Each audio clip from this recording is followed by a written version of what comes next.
বিসমিল্লাহির রহমানির রহিম। আসসালামু আলাইকুম। আজকে আপনাদের সাথে শেয়ার করব এই অসাধারণ একটি বেবি গাউন। আর এই বেবি গাউনটি শেয়ার করছি আমি আজকে 2.5 থেকে 3.5 বছরের বাচ্চার জন্য। ইজিলি কিন্তু এই লেন্থ এবং বডি মেজারমেন্ট অনুযায়ী আপনি আপনার বাচ্চার জন্য তৈরি করতে পারবেন। আর আপনারা বড় বয়সী বাচ্চাদের জন্য তৈরি করতে চাইলে অবশ্যই আমাকে লেন্থ মানে বাচ্চার বডি মেজারমেন্ট জানিয়ে দিবেন।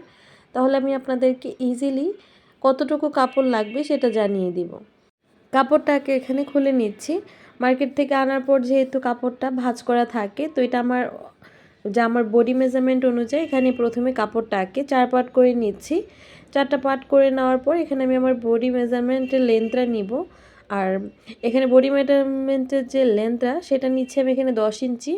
আপনি যদি বডির পার্টটা শর্ট পছন্দ করেন সেক্ষেত্রে 9 ইঞ্চি দিতে পারেন। এখন গলার জন্য নিচ্ছি 1.5 ইঞ্চি। গলার যে লং সেটা নিব আমরা এখানে 4 ইঞ্চি। কাঁধের জন্য নিচ্ছি আমরা এখানে 3 ইঞ্চি।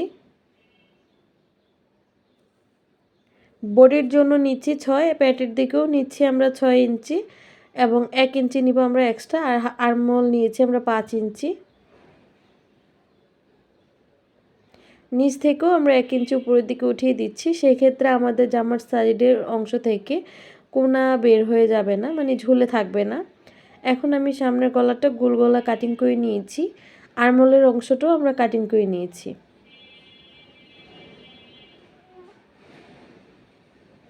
সাইডের এক্সট্রা কাপড়টা সেটা আমরা কাটিং করে রেখে দিচ্ছি। পরবর্তীতে আমাদের যেই ফিতা ব্যবহার করব, ফিতার নিচে টার্সেল বানাতে পারবো। এখানে আমি 2 পার্ট মানে 2টা লেয়ার কাটিং করব সামনে এবং পিছনের জন্য। তো এখানে 15 ইঞ্চি করে আমি এখানে ইঞ্চি টেপ দিয়ে কাটিংটা করে নিচ্ছি। এখানে প্রথমে সামনের ঘের অংশের জন্য কাটিংটা করছি, তারপর এটার মেজারমেন্ট দিয়ে আমরা ব্যাক পার্টের জন্য কাপড়টা কাটিং করে নিব। এখানে 2টা পার্ট আমি একসাথে নিয়ে এখন বাকি অংশগুলো কাটিং করে নিচ্ছি।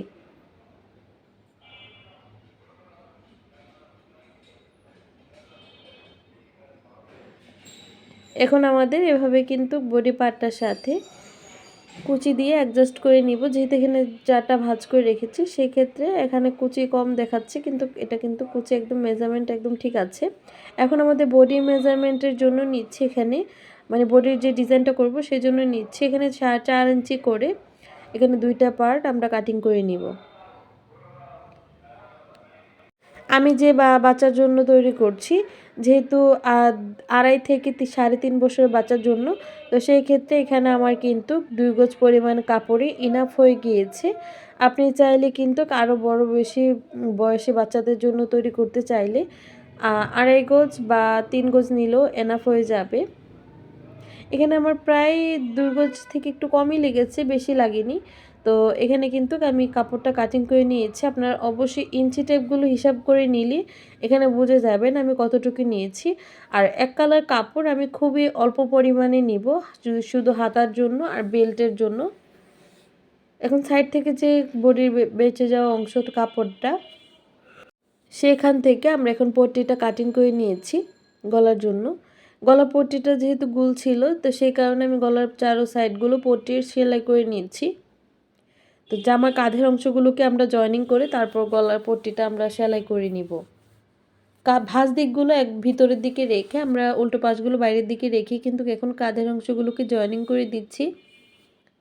কাঁধের অংশ জয়েনিং করার পর জামাগুলো আমরা গলাটা পট্টিগুলো জয়েনিং করে নিব। এখন ঘুরিয়ে ঘুরিয়ে জামার সাথে আমরা গলার পট্টিটা অ্যাডজাস্ট করে নিচ্ছি। এক্সট্রা কাপড় হলে সেটা আমরা কুচি দিয়ে এখানে অ্যাডজাস্ট করে দিব। যেহেতু এটা উল্টো পাশে চলে যাবে সেই ক্ষেত্রে আমাদের এক্সট্রা কাপড় থাকলেও সমস্যা নেই। তারপর ছোট ছোট করে পুরো গলাতে ঘুরিয়ে ঘুরিয়ে আমরা সেলাইটা করে নিচ্ছি। সেলাইটা করে নেওয়ার পর উল্টে আমরা এটার উপর থেকে একটি চাপ সেলাই দিয়ে দিচ্ছি।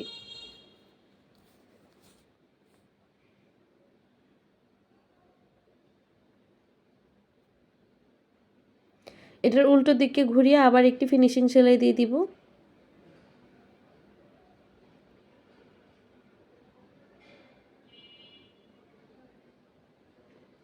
গলাটাতে পট্টিটা একদম ঘুরিয়ে ঘুরিয়ে আমরা সেলাই করে নিয়েছি।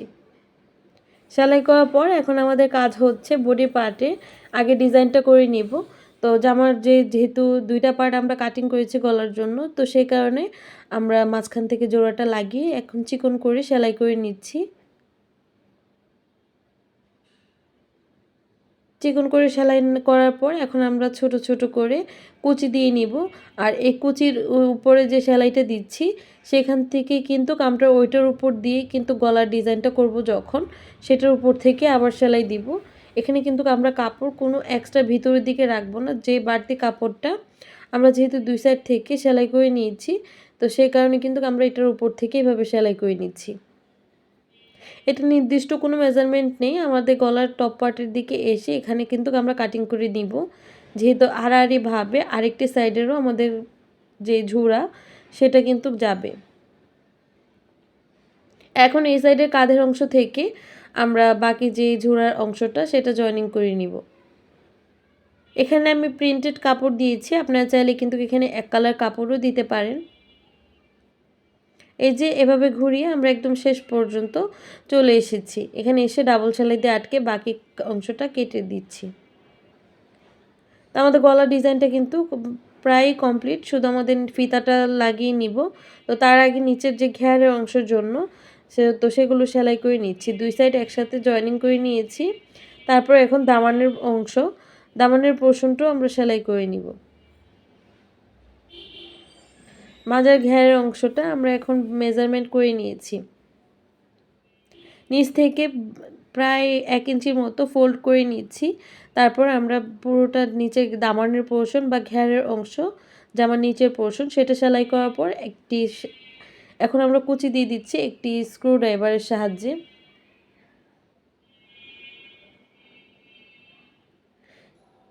এই প্লেটস বা কুচিগুলো দেওয়ার ক্ষেত্রে অবশ্যই খেয়াল রাখবেন যাতে সেম পজিশনেরই বা সেম মেজারমেন্টেই এই কুচিগুলো হয়। এক্ষেত্রে জামার ঘেরটা দেখতে খুব সুন্দর আসবে। এখন জামার সাইডের নিচে ঘেরের অংশটা আমরা এভাবে সেলাই করে নিচ্ছি। এটা সেলাই করার পর আমরা এখন হাতার জন্য বা জামার টপ পার্টের জন্য এখানে ইঞ্চি টেপ দিয়ে 3 ইঞ্চি করে কাপড়টা নিচ্ছি।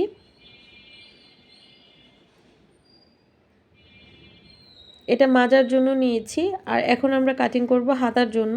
এখানে 4 ইঞ্চিতে নিয়েছি। 4 ইঞ্চিতে নেওয়ার পর 1 ইঞ্চি নিচ থেকে রেখে এভাবে 4 ইঞ্চির মাঝখান থেকে এভাবে ডাউন করে দিয়েছি। এটা আমাদের ঘেরের অংশটা যাবে। সমান দিকটা আমরা এভাবে সেলাই করে নিচ্ছি, আর রাউন্ড দিকটা আমাদের কুচি পড়বে। এই হাতাটা কাটিং করা খুবই ইজি আর খুবই সহজ। এই ফ্রকটি তৈরি করলে আশা করছি আপনারা ঈদের জন্য খুব সুন্দরভাবে বাচ্চাদেরকে বানিয়ে দিতে পারবেন। আপনার বাচ্চার ড্রেস হবে অন্যরকম এবং আনকমন। এখন সব আরমোল সাইডটা কুচি দেওয়ার পর মানে সেলাই করার পর কাঁধের দিকে এসে আমাদের পুরোটা কুচি দিব। এভাবে দেওয়ার পর আবার আরমোল সাইডে কোনো কুচি পড়বে না। এভাবে সেলাই করে 2টা হাতা আমরা জয়েনিং করে উপর থেকে একটি চাপ সেলাই দিয়ে দিচ্ছি। চাপ সেলাইটা দেওয়ার সময় অবশ্যই খেয়াল রাখবেন যাতে উপরে যেই কাপড়টা সেটার উপর যাতে কোনো সেলাই না পড়ে। এখন নিচ থেকে আমাদের টপ পার্টের জন্য এখানে এক কালার কাপড় লাগিয়ে নিয়েছি। সেক্ষেত্রে আমাদের যে উপরের কুচিটা সেটার উপরে কোনো এক্সট্রা সেলাই পড়বে না। এখন বডির সাইড থেকে আমরা সেলাই দিয়ে দিচ্ছি বডি ফিক্সড মেজারমেন্ট অনুযায়ী। 1 ইঞ্চি বাইরের দিকে রেখে আমরা এভাবে সেলাইটা করে নিব। সেমভাবে আমি 2টি হাতার অংশে আমরা সেলাই করে নিচ্ছি। তো আমাদের বডি ফিক্সড মেজারমেন্ট কিন্তু দেওয়া হয়ে গিয়েছে। এখন আমাদের আরেকটি সেলাই দিয়ে দিব। এখন মাঝখান থেকে একটু ছোট্ট করে চিহ্ন দিয়ে রাখছি যাতে আমাদের মাজার অংশটা ঘুরিয়ে ঘুরিয়ে সেলাই করতে ইজি হয়। এখন সাইডের ফাড়াতে অংশতে এসে আমাদের নিচে ঘেরের অংশটা মাঝখান থেকে কিন্তু যে বডির অংশের পার্টটার ভিতর থেকে ঢুকিয়ে তারপর এটা চারো সাইড দিয়ে ঘুরিয়ে ঘুরিয়ে সেলাই করে নিচ্ছি। আশা করছি আপনারা এই দিকটা বুঝতে পেরেছেন আমি কিভাবে যেই জামার ঘেরের অংশটা অ্যাডজাস্ট করি। এই নিচের ঘের অংশটা আমরা ভালো করে ডাবল সেলাই দিয়ে আটকে দিব।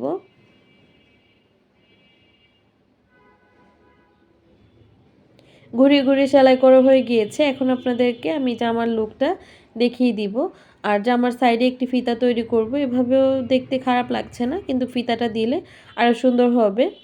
এই হচ্ছে জামাটার যে ফাইনাল লুক। আশা করছি আপনাদের কাছে ভালো লেগেছে। ভালো লেগে থাকলে অবশ্যই ভিডিওটিতে একটা লাইক এবং কমেন্ট, শেয়ার এবং সাবস্ক্রাইব করে দিতে ভুলবেন না। আর জামার ডিজাইনটা কেমন লাগলো সেটাও জানাবেন। আর আপনাদের কাছে যদি ভালো লেগে থাকে অবশ্যই সেটা আমাকে জানিয়ে দিবেন। আজকের মতো এখানেই বিদায় নিব। আল্লাহ হাফেজ। আসসালামু আলাইকুম ওয়া রাহমাতুল্লাহি ওয়া বারাকাতুহু।